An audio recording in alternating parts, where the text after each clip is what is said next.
Be ready. Start. Sir, several questions raised regarding the Defense Ministry and the External Affairs and Irrigation Ministries have been clarified by my colleagues from those ministries. My task, therefore, has been simplified to that extent. Before I go to the questions, financial and economic, raised by several honorable members, I should like to clarify one or two points which are more administrative than economic or financial. One of them was raised by my honorable friend. He raised the question about the recruitment by the Assistant Superintendent's Departmental Competitive Examination and particularly about the examination held in 1960. He said that about rupees 6 lakhs were spent for the 1960 examination and later it was declared that no vacancies were available. He therefore suggested that a definite procedure should be there and the examination should be held according to the vacancies declared in advance, and all persons who have qualified in that examination should be eligible for promotion or for appointment. Sir, I do not know whether the honorable member knows how these vacancies are filled. He probably refers to the section officer's grade in the Central Secretariat Service.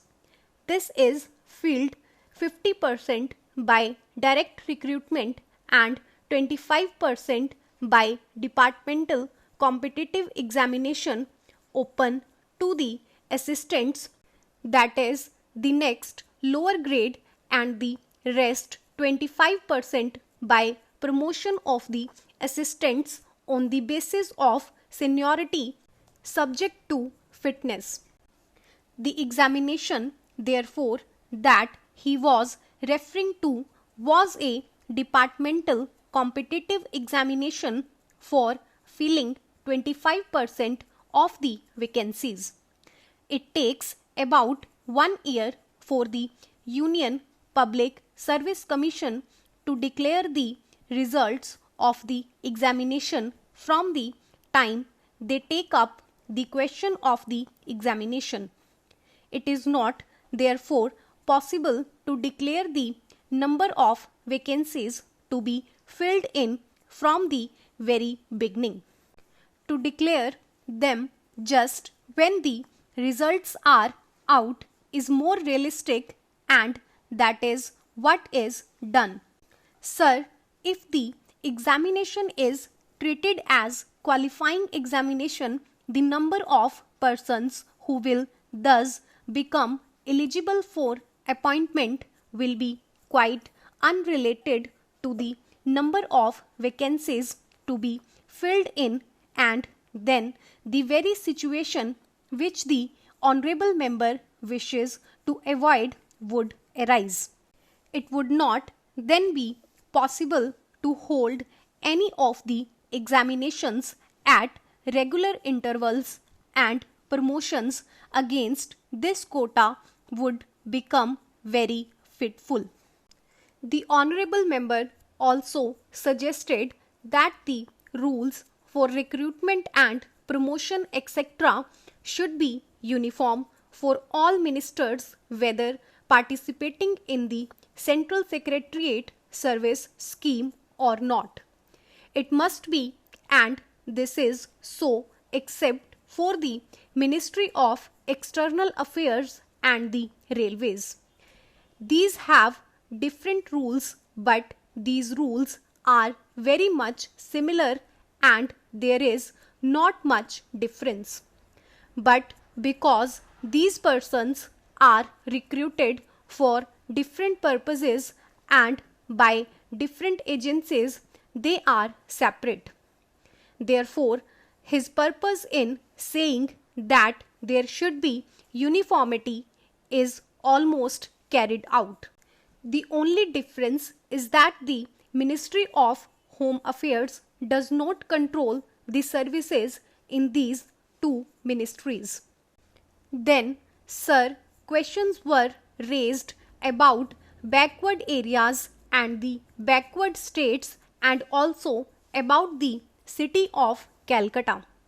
If the budget is properly scrutinized, it would be found that assistance is provided for the states, particularly the backward states, and the Finance Commission, which assesses the overall requirements of the states, takes this into consideration and makes its recommendations, which are carried out every time the Finance Commission's recommendations are received, and they are received periodically according to the Constitution. Sir, I would like to give the total amount paid to the states on this account. The main objective of planning is to create conditions in which living standards are raised in a sufficiently reasonable level and all citizens are given full and equal opportunity for growth and service. The plans seek to provide a balanced emphasis on increase in production and employment. The development plans are thus accepted as the means for ensuring equitable development in the field of social services. There is no reason to suppose that the needs of the less fortunate or prosperous states are being neglected. But it would not be proper to expect that all these differences could be wiped out now immediately.